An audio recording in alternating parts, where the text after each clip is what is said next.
How to buy broccoli token. So this token, as you can see, it's created under the co-founder of Binance, as you can see here. So this is the story of his dog.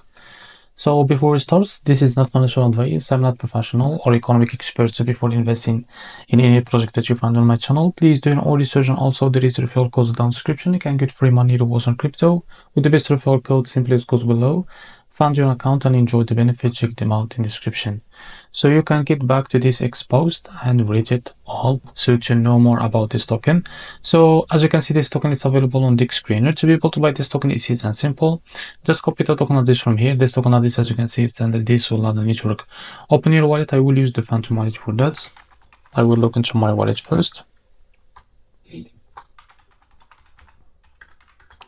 So after that, what you need to do, click on swap and make sure that you have enough Solana in your wallet and click here and paste the token address. So this is our token, as you can see. Click on it. Now here type how much you want to buy. So here you will be able to, as you can see, how much you receive that token. After that, select provider, for example, Jupiter, and make sure to read all of that information here and click on swap, and you will be already directed to Jupiter provider page to be able to buy this token. So if you face any issue, go back to this page and switch the slip hash from here or customize, because the most of issues came from the slip hash, and after that you can be able to buy this token without any issue. So this is how to buy a broccoli token. If you found this video helpful, please like and subscribe. See you next video.